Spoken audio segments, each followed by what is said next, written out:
الف لام میم. اعوذ باللہ السمیع العلیم من الشیطان الرجیم. بسم اللہ الرحمن الرحیم. ربنا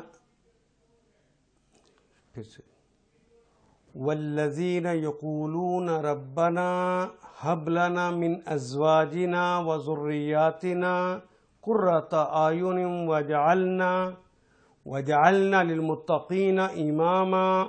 والذین، وہ جی بورڈ پہ دیکھیے، وہ کے معنی ہماری زبان کا کلمہ ہے اور الذین جو سب اشخاص، الذین یعنی وہ تمام اللہ کے بندے ہیں. والذین یقولون، یقولون یہ کلمہ دیکھیے کیسے بنا ہے، یا قول اور آخر پہ وونون ہے. وونون کس بات کی علامت ہے جی؟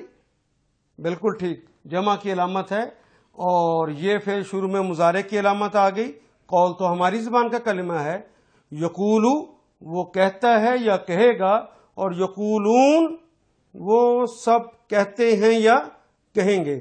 وونون جمع کی علامت یا مضارع کی علامت، قول ہماری زبان کا کلمہ، اور یہ شروع میں لگیے پھر مضارع کی علامت اور تھرڈ پرسن کی علامت. یقولو وہ کہتا ہے یا کہے گا. تقولو تم کہتے ہو یا کہو گے. اقولو میں کہتا ہوں یا کہوں گا. یہ یاد رہے کہ جب بڑا چھوٹے کو کوئی کام کہتا ہے کہ یہ کام کرو، مجھے گلاس پانی کا دو، تو اس نے حکم دیا ہے. وہاں پہ قل کا کلمہ آ جائے گا تو اس سے مراد امر، حکم دیا. ہم اثر ایک دوسرے کو کہیں کہ مجھے گلاس پانی کا دینا، کام وہی ہے، لیکن کہتے ہیں اس نے اسے کہا. یہاں اس کا ترجمہ کہا کریں گے. لیکن جہاں پر چھوٹا بڑے کو کہے کہ یہ مجھے گلاس پانی کا دیجئے، تو نہ یہ حکم ہے نہ یہ کہنا ہے، بلکہ یہ التماس ہے، یہ درخواست ہے، یہ طلب ہے. لیکن اگر مخلوق خالق کو کہے کہ مجھے یہ دیجئے، تو جب وہ مانگتا ہے تو نہ آرڈر ہے، نہ کہنا ہے، نہ ہی وہ طلب اور التماس ہے، بلکہ وہ ڈائریکٹ دعا ہے. ہم یہ دعا کرتے ہیں. یقولو وہ کہتا ہے یا کہے گا. اب اس کا ترجمہ کیا کریں گے؟ وہ دعا کرتا ہے یا کرے گا. اور یقولون وہ سب دعائیں کرتے ہیں یا کریں گے. گویا اللہ کے بندوں کی نشانی یہ بتائی گئی کہ وہ یہ دعائیں کرتے ہیں یا کریں گے. بڑی اہم دعا شروع ہو رہی ہے. والذین یقولون ربنا، رب جمع نا سے مل کر بنا. رب کا کلمہ تو ہماری زبان میں بھی استعمال ہوتا ہے پالن ہار کے لیے. اے ہمارے پالن ہار، نون الف نا آخر پہ لگ گیا ہے ہمارے کے لیے. اگر رب بھی ہوتا تو اس سے مراد میرا رب، ربہو اس کا رب، ربو کا تیرا رب. یہاں ہے ربنا اے ہمارے پروردگار، اے ہم سب کے پروردگار. ہب لنا، یہ کلمہ دیکھیے ہب. اردو میں کہتے ہیں باپ نے بیٹے کو اتنے مربع زمین ہبا کر دی. یہ ہبا کر دی کیا مراد ہوتی ہے اس سے؟ عطا کر دی، دے دی. ہب کلمے کے آخر پہ جزم لگی ہے، اس سے مراد یہ ہو گیا کہ یہ امر ہو گیا. تو امر تو نہیں، ہم تو دعا کر رہے ہیں. ربنا ہب، اے ہمارے پروردگار عطا کر دیجئے، اے ہمارے رب ہمیں دے دیجئے. ربنا ہب لنا، ہب کا مطلب تو ہو گیا عطا کرنا، دینا، دے دیجئے. لنا یہ کلمہ لام جمع نا سے مل کر بنا. لام کے لیے، نا ہمارے، لنا ہمارے لیے. ہمیں دے دیجئے یعنی ہمیں دے دیجئے، ہمیں عطا کر دیجئے. من ازواجنا، اور یہ ہم پڑھ چکے ہیں کہ کلمہ لام دو طرح کا آتا ہے، یا تو وہ لام تعلیل ہے یا وہ لام لازم ہے. لام تعلیل ہے تو اس کے معنی کے لیے، اور لام لازم ہے تو اس کے معنی یقیناً ہوں گے. یہاں پر دیکھیے اگر یقیناً ترجمہ کریں گے تو بات ہی نہیں بنے گی. لانا ہمارے لیے. فرض کیجئے یہاں پر کلمہ ہوتا لہو، تو پھر کیا ہم ترجمہ کرتے تھے؟ اس ایک مذکر کے لیے. لہا آپ بتائیں گے کیا معنی کریں گے جی؟ اس ایک مؤنث کے لیے، بالکل ٹھیک. اگر ہوتا لام جمع ہما ان دو مذکر کے لیے، چاہے وہ دو مذکر ہوں چاہے وہ دو مؤنث ہوں، چاہے ایک مذکر اور ایک مؤنث ہو جائے، عدد میں دو ہوں تو ہم کہیں گے لہما، ان دونوں کے لیے. اگر وہ سب مذکر ہوں گے تو کہیں گے ان سب مذکر کے لیے کہنا ہو لہم، ان سب مذکر کے لیے. اور لہن، ہن ان سب مؤنث کے لیے آتے، اس لیے ان سب مؤنث کے لیے. اور مخاطب مذکر ہو لکا، تیرے لیے. لکی، تجھ ایک مؤنث کے لیے. لکما، تم دونوں کے لیے، چاہے تم دو مذکر ہو چاہے تم دو مؤنث ہو، چاہے ایک مذکر اور ایک مؤنث ہو. لکم، تم سب کے لیے. اور لکنہ، تم سب مؤنث کے لیے. لی، یا متکلم کے لیے آتا ہے نا جی. لی کیا ترجمہ کریں گے؟ میرے لیے.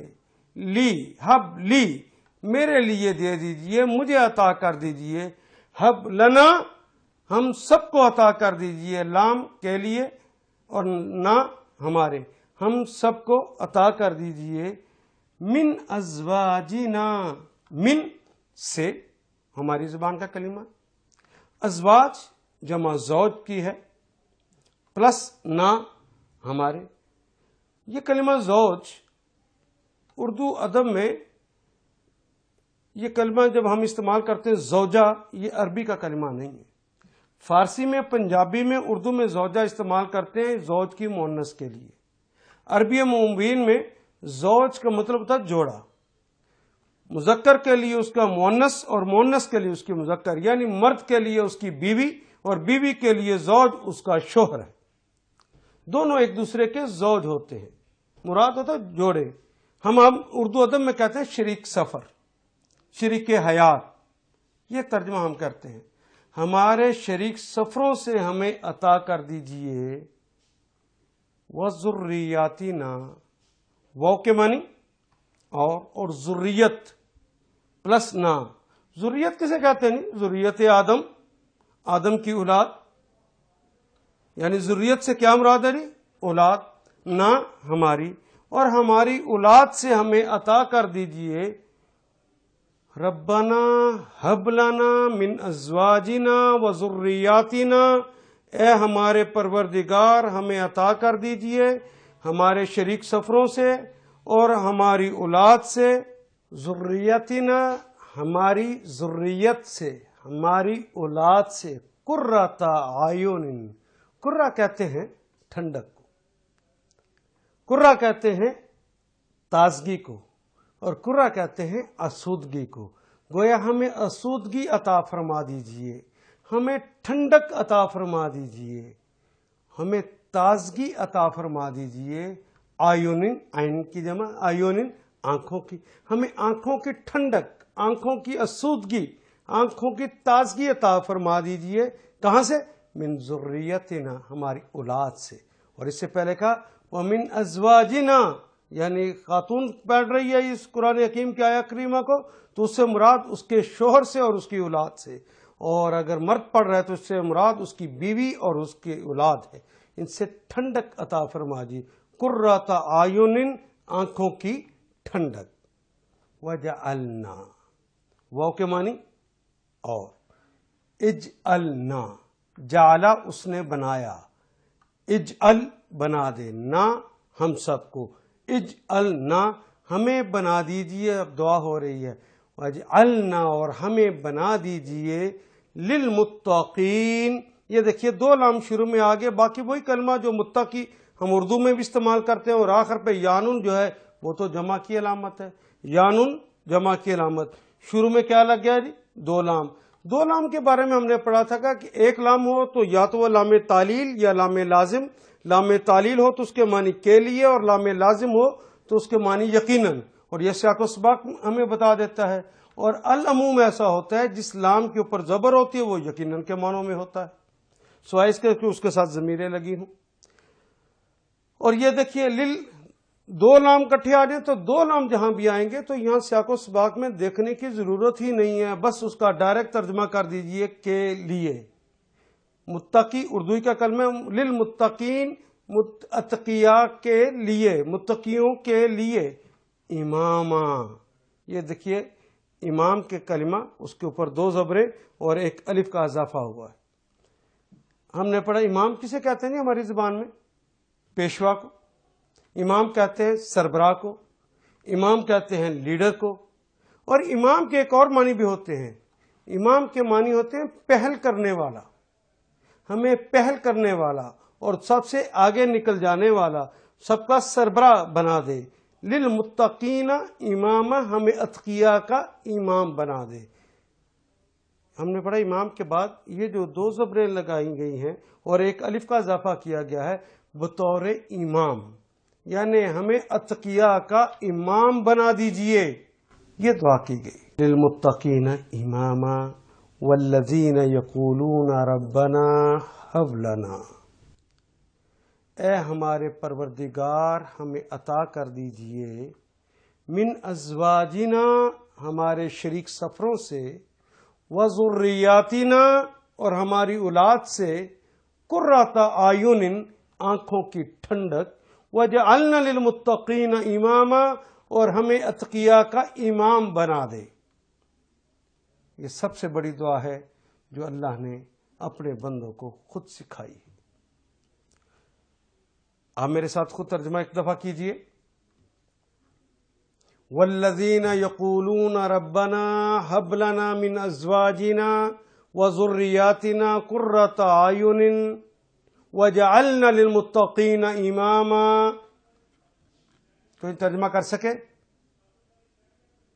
بالکل ٹھیک۔ یہ دیکھیے واو ہماری زبان کا کلمہ جی، الذین تو 1.5 میں سے ہے، بار بار آنے والا ہے۔ یقولون کے اندر قول ہماری زبان کا کلمہ، رب بھی ہماری زبان کا کلمہ، حب اور ہبا بھی ہماری زبان کا کلمہ ہے۔ ربنا حب لنا، حب لنا، لنا یہ 1.5 میں سے ہے، بار بار آنے والا ہے۔ من بھی ہماری زبان کا کلمہ، ازواج اور زوج بھی ہماری زبان کا کلمہ، ازواجنا وہ بھی ہماری زبان کا کلمہ، ذریاتنا ذریت اور ذریت آدم ہم استعمال کرتے ہیں، یہ بھی ہماری زبان کا کلمہ، قرہ یہ بھی ہم استعمال کرتے ہیں، اور عین آنکھ کو بھی کہتے ہیں ہماری زبان میں، فارسی اور پنجابی میں بھی یہ کلمہ استعمال ہوتا ہے۔ قرۃ اعین وہ بھی ہماری زبان کا کلمہ، اجل کے اندر جعلہ بھی ہماری زبان کا کلمہ، اور متقین متقی بھی ہماری زبان کا کلمہ، اور امام بھی ہماری زبان کا کلمہ۔ دیکھیے سارے تو دائرے لگ گئے، باقی کیا رہ گیا؟ یہ سارے کلمات تو ہماری زبان کے ہیں۔ کس قدر سچ فرمایا میرے رب نے، وَلَقَدْ يَسَّرْنَا الْقُرْآنَ لِلذِّكْرِ فَهَلْ مِن مُدَّكِرٍ۔